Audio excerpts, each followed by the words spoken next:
What are you hearing from your patrons?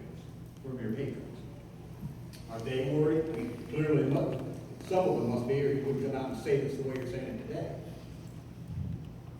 We've heard far more from our employees expressing concerns in relation to will I get paid and what happens to my health insurance.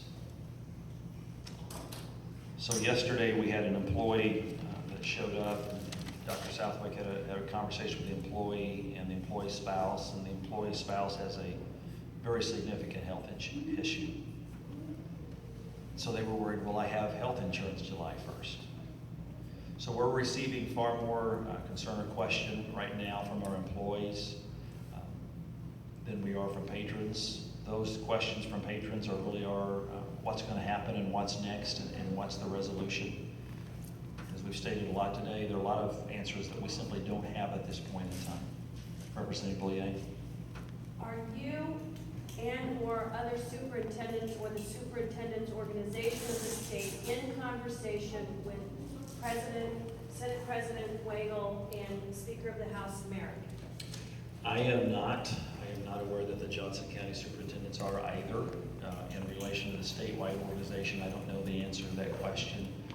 If those conversations are occurring, I'm not a part of those conversations. Since they control all of this.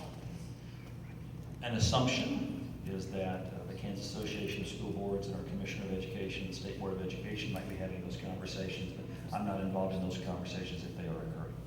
Jay? Quickly, the governor yesterday sent out a statement saying that he and the Attorney General would respond aggressively to ensure that schools stayed open. He just said that, we think we're going to figure this out. I just want to make sure, in your estimation, it is the legislature's duty to come up with a solution, not the court's duty not to follow through on closing schools as it's promised. So here's some sound bites for you. You ready? To answer Jay's question. There are a lot of different individuals and parties that are at fault here. The most difficult thing we can do is continue to paint each other in a corner. No one wins when that occurs. No one wins when that occurs. My hope was that the court would have said, adequacy is a bigger issue. We're going to take up equity and adequacy together in relation to the new school finance formula. We're going to maintain jurisdiction of the case, but we're going to combine those two and take it up together with these mandates as we move forward. Obviously, that did not occur. So in relation to the individuals that can make the decisions, we have a governor that has tremendous responsibility, the governor's involvement with the AG and direction there, the Attorney General, but the courts have a role in this as well. And so the courts have issued a statement in relation to their opinion. Depending on what happens in the next couple of weeks, they may issue an order. What that order would look like, we don't know. Again, that order, if it occurs, I'm not sure what that looks like because of the federal requirements on us as well. So it's also intricately involved.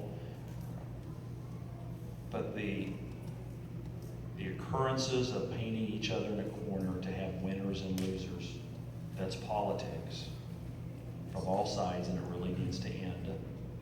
It's our kids that are in the middle of this, and it's wrong.